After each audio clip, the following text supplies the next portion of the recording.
Oh. Oh. There's your clothes. Mm-hmm. And there's when pigs fly. Yeah. Hello, everybody. Today we're reading Athena and Gods and Heroes again. Wise Patroness of Heroes. Yeah. Is her subtitle. And she's quite the lady. On her sword, on her shield, she has a picture of, who is that? The lady with all the snakes. I keep forgetting the name. Medusa. Yeah, Medusa. Right? So you can see Medusa. Can you see Medusa? Can you see it? Yeah. I don't know, I can't see it. Oh. Now they can. Yeah. Medusa's on her shield. There's a pig. Big fat butt. Big fat butt.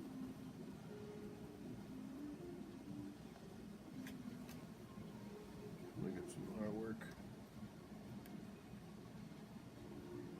on our wall. I know it's a mess. Right? That's all the stuff we did. Some, right? Take a look at it. Alright, so we're going to read Athena.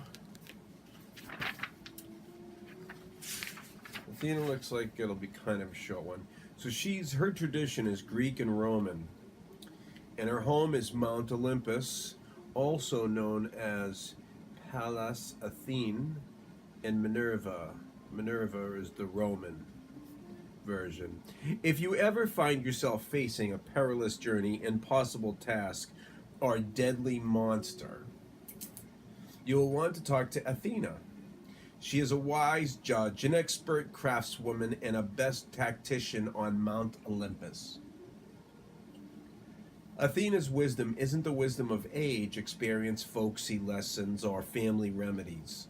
Athena's wisdom is about good judgment, sharp wits, and an impeccable sense of timing. She has a habit of showing up right when she's needed, with solutions that no one even considered. The sea god Poseidon made horses, but Athena invented the bridle. The goddess Demeter might make fields fertile, but Athena provides the plow, the rake, and the plot. We need to say like, subscribe. Oh, okay.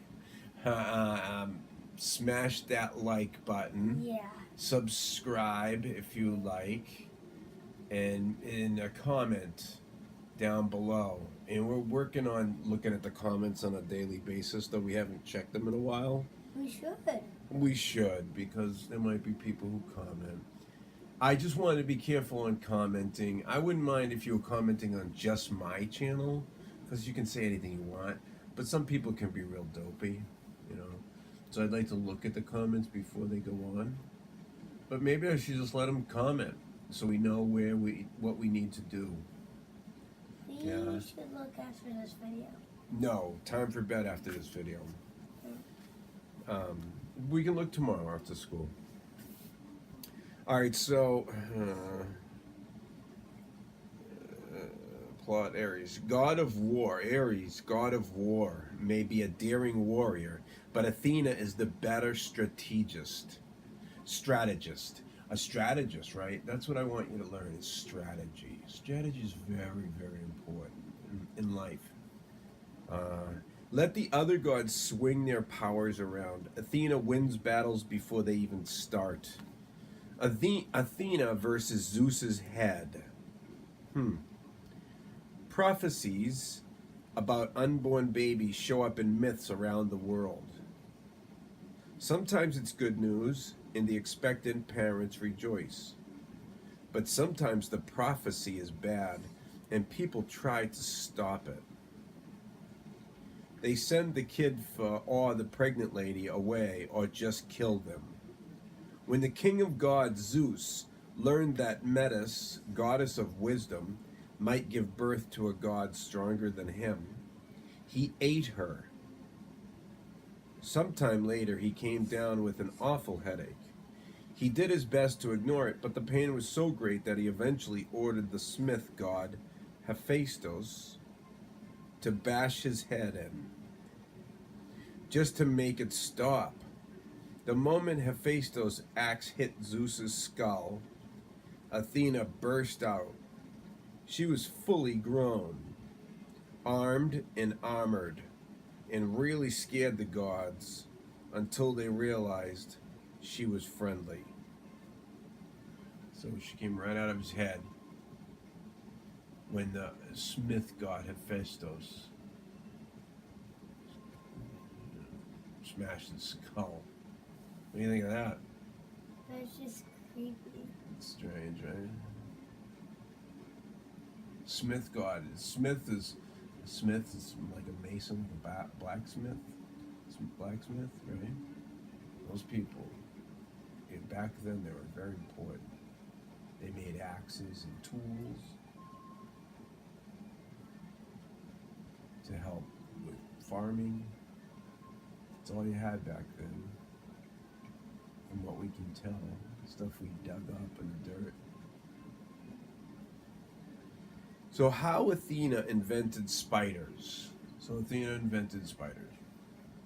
Arachne of Colophon was a great weaver, and she knew it. Her designs were so beautiful, had techniques so flawless, that people would travel miles to see her work. A rumor started that she was taught by Athena herself. High praise given that Athena was the goddess of weaving. Most people would have appreciated the compliment, but Arachne rejected it. Not only did Athena not teach her, she said, but she was a better weaver than Athena, and dared anyone to prove otherwise. Imagine her surprise when Athena herself arrived to accept her challenge. They set up their looms and got to work. Athena wove gorgeous scenes of gods looking godly, along with a few ominous pictures of what happened to mortals who crossed them. Arachne, meanwhile, wove images of gods doing things with mortals that embarrassed everyone involved. Arachne's weaving was as flawless as ever, but the images were insulting, so Athena beat her up and left. Wow. A while later, Arachne tried to hang herself, but Athena was still too mad to let her die. She turned Arachne into the first spider, so she would be stuck hanging and weaving forever. How Athena won Athens. Athena is the patron goddess of Athens. That's why it's called Athens. But that wasn't always the case. Long ago, when Athens was first settled, it didn't have a patron god. The gods of Olympus knew it would be a great city, and they had a big argument over who would get it. Eventually, they narrowed it down to two options: Poseidon, because the city was near the ocean, and Athena, because she was the goddess of crafts, skills, and civilization. Athena pretty much had a pretty good skill set. She was the goddess of crafts, skills, and civilization. Poseidon just seems like he, just because it was near the ocean. So neither side was willing to give in. So Zeus announced a contest. Whoever could create the best new invention for humanity would get the city. Poseidon hit the ground once with his trident, and out sprang a huge animal, the world's first horse. It was strong and fast enough to outrun any man, yet docile enough to ride. The gods were impressed. What could be more useful than this, than a horse? Then Athena smiled and showed the gods her work, an olive tree. She explained that it was a hardy tree able to grow almost anywhere. The fruit would feed people, and its oil would be used in sacrifices to the gods. More than that, while a horse represents war, an olive tree represents peace. And surely, peace is more useful to humanity than war. The judges of the contest agreed, and the city was named Athens in Athena's honor. Her temple, the Parthenon, was built on its highest hill. So, on a sidebar here, we have Athena, the hero helper. Athena has a soft spot for heroes and adventurers, especially those who find clever ways to achieve their goals. When Athena speaks, wise heroes listen, because if it weren't for Athens, Greek mythology would have a lot fewer heroes and a lot more hero sandwiches. Here are some famous heroes that Athena has helped. Achilles, one hero. What Athena did. Caught and killed Hector of Troy, who killed Achilles' friend. Jason and his Argonauts. That was one of the heroes. Directed construction, and what Athena did. Directed construction on the boat they used in their quest for the Golden Fleece. Theseus is a hero. What did Athena do? Advised him not to get hit by flying trees. I think I could have advised him that.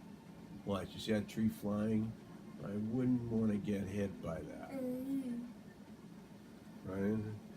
Perseus is a hero, and Athena did.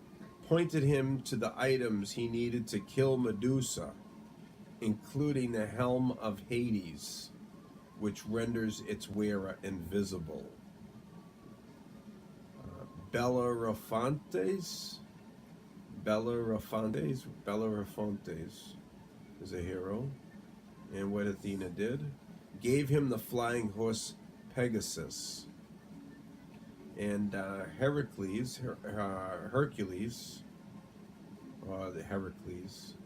is a hero. And what did Athens do? What did Athena do?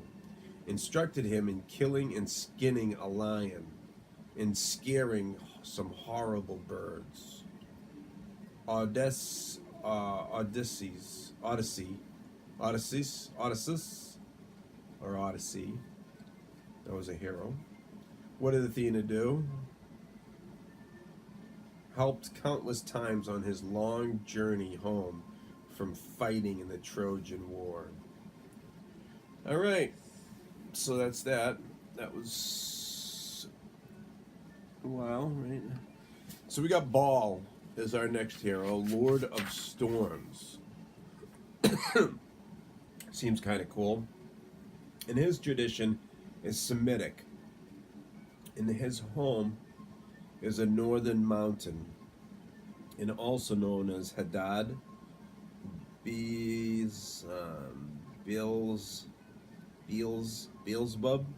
much later. Oh, his name, he had his other known as Beelzebub, much later on. So right now it's Baal. We'll learn a little bit about Baal in the next time. So until we read again, smash that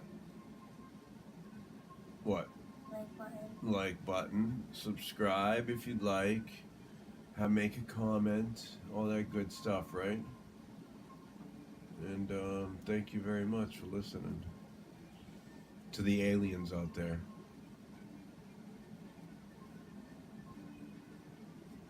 In the clouds.